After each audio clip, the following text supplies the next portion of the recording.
Tekmo si je v Ljudskem vrtu ogledal tudi eden izmed največjih zvezdnikov svetovnega nogometa, 53-letni Francoz Michel Platini, ki je lani postal predsednik Združenja evropskih nogometnih zvez, torej UEFA.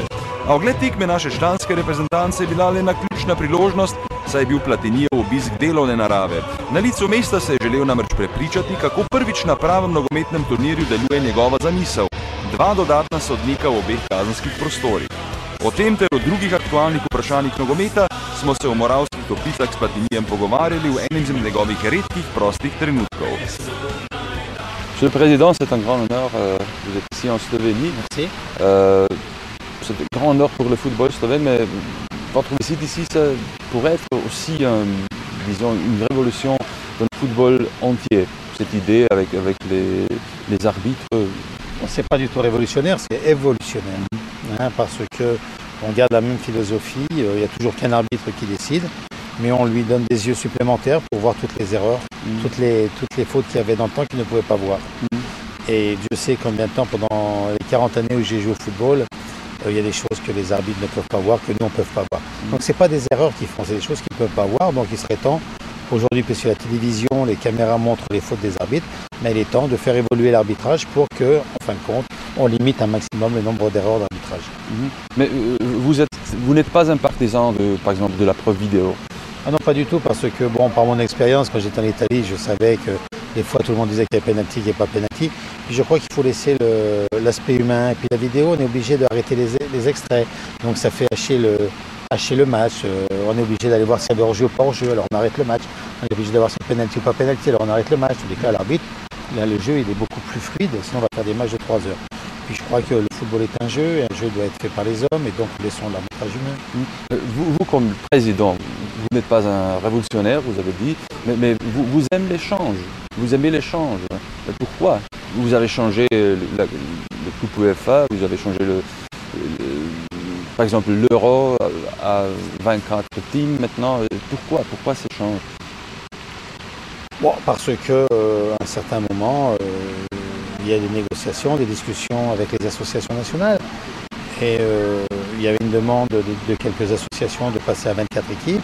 Puis après une réflexion d'1 an, j'ai pensé que c'était une bonne chose, que ça serait une belle évolution, que ça permettrait à des pays de venir à l'euro sans pour cela abaisser le niveau technique, que ça serait aussi un formidable développement pour le football dans ces pays. En plus, ça permettrait à des villes de pas simplement avoir des stades pour 3 matchs, mais pour 5 ou 6. Donc il y a beaucoup de choses qui sont extrêmement positives. Ensuite, le nom de la coupe de l'UEFA est changé parce que toutes les coupes sont de l'UEFA, et pas simplement la coupe de l'UEFA.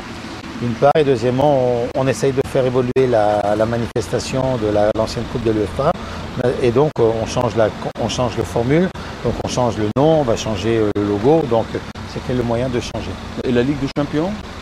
La Ligue des Champions, je l'ai fait évoluer, là je n'ai pas changé, je l'ai fait évoluer en permettant à 5 champions de petites associations de venir dans la cour des grands.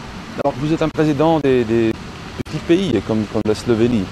Les échanges sont très positifs pour un pays comme la Slovénie. Il n'est pas si fort comme la France, par exemple. Je suis désolé, mais l'Angleterre n'était pas qualifiée au dernier Euro, comme la Slovénie. Donc, puis il y a des grands clubs comme le Milan AC qui ne sont pas dans la Ligue des Champions. Je veux dire, c'est le terrain qui décide. Moi, je suis l'homme, pas du changement pour changer, mais je suis l'homme d'une conception du football. J'ai été élu sur cette conception du football, je fais les changements qu'il faut faire. Mais l'échange, où s'arrête-t-il? Parce que le football moderne a beaucoup de problèmes. Le trafic de mineurs, la corruption. On y va. La corruption, par exemple, vous avez formé une special force. On a amplifié le nombre, le groupe de travail, de réflexion, de répression sur la corruption par les paris. Bon, moi, les paris, je ne suis pas contre qu'on joue en Paris, mais je suis contre qu'on achète les joueurs ou les arbitres parce que le jour où il y aura des joueurs qui auront été corrompus, ou des clubs, ils seront virés à vie. On les attrapera et on les virera. Donc je pense qu'il y a des choses, c'est à moi de protéger ce beau jeu. C'est le jeu le plus magnifique au monde, à moi de le protéger avec d'autres personnes. Vous êtes aussi un philosophe du football en, disons, 20 ou 30 années. Ça sera comment? À l'aide de vous aussi.